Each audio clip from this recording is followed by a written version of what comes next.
Hello friends, welcome to SSC coaching centre. दोस्तों, आज के वीडियो में बहुत ही इंपॉर्टेंट क्वेश्चन कराने वाला हूं, तो आपको पूरा वीडियो देखना है जिससे कि आपको पता लग जाए किस तरीके का प्रश्न एग्जाम में आता है। तो चलिए स्टार्ट करते हैं। पहला सवाल है, 110 मीटर लंबी एक रेलगाड़ी 58 किलोमीटर प्रति घंटे की चाल से जा रही है। इसी दिशा में 4 किलोमीटर पर घंटे की गति से जा रहे एक व्यक्ति को रेलगाड़ी कितने समय में पार करेगी। देखिए, इस दिशा में रेलगाड़ी जा रही है 58 की चाल से और इसी दिशा में एक व्यक्ति जा रहा है 4 की चाल से। जब दोनों एक ही दिशा में जाते हैं तो उनकी चालों का क्या करते हैं, अंतर। तो 58 और 4 का अंतर कितना आ जाएगा भैया, 54 आ जाएगा।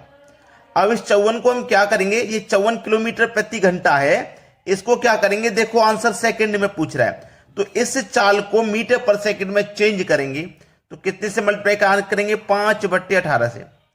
ठीक है, 18 से कटाएंगे 54 को 3 बार में और 3 के बदले 5 से करेंगे 15 मीटर प्रति सेकंड आपकी चाल निकल के आ गई। चेंज हमने कर लिया। अब पूछ रहा है समय, तो समय बराबर क्या होता है, समय बराबर फॉर्मूला आपको पता है, दूरी बट्टे चाल। समय बराबर दूरी बट्टे चाल होता है। अब देखो दूरी कितनी है भाई, दूरी है 110 मीटर की, 110 लिख लो। चाल है 15 की, 15 लिख लो। कटा दो भैया, कितने बार में कटेगा। अब मैं से 15 से कटाऊंगा तो 15 से कटेगा 15 छिक्के 90, 15 सत्ते 105, 15 सत्ते 105 कट जाएगा। 110 में से 105 कट गया तो बचा कितना भाई, 5 बचा, तो 5 में जाएगा नहीं, 5 ऊपर बटे में 15।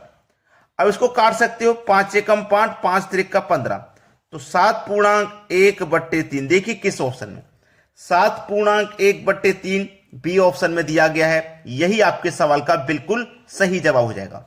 अब देखेंगे अगला प्रश्न है, 9 लगातार आने वाली विषम संख्याओं का औसत 53 है, उनमें सबसे छोटी विषम संख्या क्या होगी। 9 संख्या है, तो देखिए 9 संख्या मैं यहां बना लेता हूं, 1 2 3 4 5 6 7 8 9। औसत 53 है। औसत का मतलब होता है बीच वाली संख्या। ठीक है, तो देखो 1 2 3 4 इधर से छोड़ दिया, 1 2 3 4 इधर से छोड़ दिया, बीच में आ गया 53 यहां पे, ये बीच की संख्या है।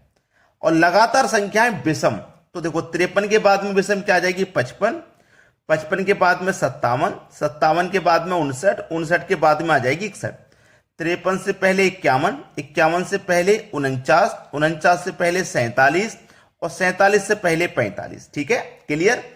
पूछ रहा है सबसे छोटी विषम संख्या क्या होगी, तो सबसे छोटी जो विषम संख्या होगी वो 45 हो जाएगी, यानी कि डी ऑप्शन हो जाएगा प्रश्न का बिल्कुल सही जवाब।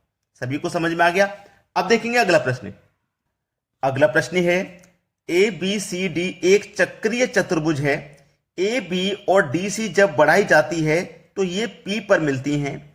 पी ए बराबर 8 सेंटीमीटर है, पी बी बराबर 6 सेंटीमीटर है, पी सी बराबर 4 सेंटीमीटर है, तो पी डी की लंबाई क्या है।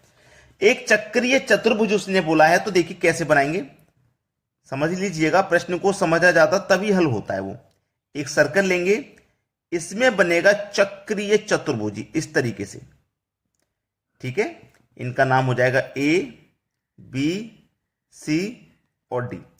अब उसने बोला है कि ए बी और डी सी बढ़ाई जाती है, यानी कि डी सी को भी बढ़ाएंगे, ये जो डी सी है इसको भी बढ़ाएंगे ऐसे, और ए बी को भी बढ़ाएंगे, तो ए बी को भी बढ़ाएंगे।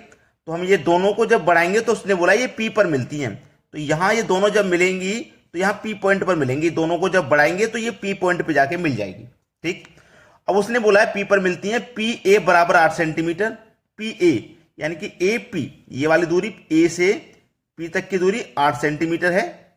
ठीक है, फिर उसने बोला है पी बी बराबर 6 सेंटीमीटर, पी बी बराबर यानी कि ये 6 सेंटीमीटर है, ये पी और बी। ठीक, उसने बोला है पी सी बराबर 4, ये पी और सी ये 4 है भाई, ये वाली 4 है, तो पी डी क्या है, यानी कि पी डी ये वाली पूछ रहा है, ये वाली डी पी ये क्या है। अब इसे करने का क्या तरीका है, देखिए A P into B P. ठीक है, A P into B P, clear, बराबर, अब देखना बराबर यही हो जाएगा डीपी इंटू सीपी। ठीक है, डीपी इंटू सीपी। चलो एपी कितना है 8 सेंटीमीटर, बीपी कितना है 6 सेंटीमीटर, डीपी नहीं पता, सीपी कितना है 4, 4 दूने का 8 कट जाएगा, 2 छिक्के 12, तो डीपी कितना आ गया 12। सवाल खत्म हो गया। यानी कि डी ऑप्शन प्रश्न का बिल्कुल सही जवाब है। आप आसानी से कर पाएंगे इस तरीके के सवाल को। चलिए आप देखते हैं अगला प्रश्न। अगला प्रश्न है 16, 24, 36, 8, 12 क्वेश्चन मार्क। देखिएगा यहां पे जब आप इस प्रश्न को हल करने जाओगे तो बहुत सारी मुश्किल आपको मिलेगी, लेकिन प्रश्न का आंसर फिर भी समझ में नहीं आएगा क्या आएगा। अब मैं आपको बताता हूं प्रश्न का आंसर क्या आने वाला है। देखिएगा 16, 24, 36, 8, 12 क्वेश्चन मार्क। आप सोचेंगे पहले बढ़ रहा है, फिर बढ़ रहा है, फिर घट गया, फिर बढ़ गया, इस तरीके से सीरीज है।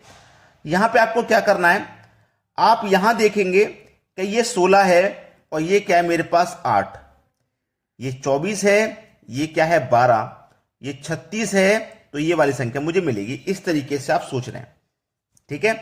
तो 16 से कहां पहुंचे 8 पे। अगर मैं 16 को 2 से डिवाइड कर दूं तो 8 मिलेगा, क्लियर। 24 को 2 से डिवाइड कर दूं तो 12 मिलेगा, क्लियर। 36 को 2 से डिवाइड कर दूं तो 18 मिलेगा, क्लियर। सवाल खत्म। बी ऑप्शन हो तो गया बिल्कुल सही जवाब। अगर लाइक नहीं किए हो ऐसा ट्रिक जानने के बाद तो वीडियो को तुरंत लाइक कर दिया करो। अब देखते हैं अगला प्रश्न। अगला प्रश्न है, यहां प्रश्न में आप देखेंगे एक सर्कल के टाइप में संख्या लिखी हुई है, और जैसे कि 3 के सामने ये क्वेश्चन मार्क है, 18 के सामने 324, 12 के सामने 144, 15 के सामने 226। अब देखिए अगर आपको स्क्वायर याद है, अगर आपको स्क्वायर याद है तो आप आसानी से ये प्रश्न कर पाओगे, क्योंकि 15 का स्क्वायर क्या होता है 225, यानी कि 15 के सामने 225 दिया गया है, ये 15 का स्क्वायर दिया गया, ठीक है। अब जैसे कि 12 का स्क्वायर करोगे 144, यानी कि 12 के सामने 144 दिया गया मतलब 12 का स्क्वायर। 18 का स्क्वायर 324 होता है, 18 के सामने 324 दिया गया है मतलब 18 का स्क्वायर दिया गया। बिल्कुल उसी तरीके से आपका 3 के सामने 3 का स्क्वायर दिया जाएगा। 3 का स्क्वायर कितना होता है 9, यानी कि बी ऑप्शन हो जाएगा प्रश्न का बिल्कुल सही जवाब। क्लियर है, सभी को प्रश्न समझ में आ गया। चलिए अब देखेंगे अगला सवाल। अगला सवाल है 65, 90, 117 क्वेश्चन मार्क। अब इस तरीके के सवाल को भाई कैसे करें, बहुत सारे बच्चे कोशिश तो करेंगे लेकिन आंसर बहुत ही कम बच्चों का आएगा। अब इसमें क्या है, आप क्लॉक वाइज चलिए, मैं आपको क्या बता रहा हूं क्लॉक वाइज। जैसे क्लॉक वाइज चलेंगे तो क्लॉक वाइज में क्या होगा, 65 से आप 90 पे आएंगे, 90 से 117 पे आएंगे, 117 से क्वेश्चन मार्क पे आएंगे। क्लॉक वाइज चलेंगे आप ऐसे। तो 65 में कितना जोड़ें कि आप 90 हो जाए। आप सोच लीजिए 65 में आपको 90 बनाने के लिए 25 जोड़ना है। 65 में 25 जोड़ेंगे 90 हो जाएगा। अब 90 में कितना जोड़ें कि 117 हो जाए। आप 90 में 27 जोड़ोगे तो 117 हो जाएगा। अब देखिए यहां आपने 25 जोड़ा, यहां 27 जोड़ा, तो बिल्कुल इसी सीरीज में यहां 29 जोड़ सकता हूं। तो 117 में मैं 29 जोड़ दूंगा तो कितना हो जाएगा, देखो 7 और 9 16, 16 का 6 कैरी का 1, ठीक है, 11 और 2 13 और कैरी का 1 14, यानी कि 146 ये हो जाना चाहिए। और 146 मेरे सी ऑप्शन में दिया गया, ये क्वेश्चन का बिल्कुल सही जवाब मिल गया, क्लॉक वाइज चलने पर मिल गया। अब देखते हैं अगला प्रश्न। अगला प्रश्न है 12, 13, 14, 15 लगातार हैं। 12, 13, 14, 15 लगातार संख्या, उसके बाद में फिर 15 एज इट इज है, फिर 17, फिर 19, फिर 21 आ जाएगा। सवाल तो ये खत्म हो गया ना।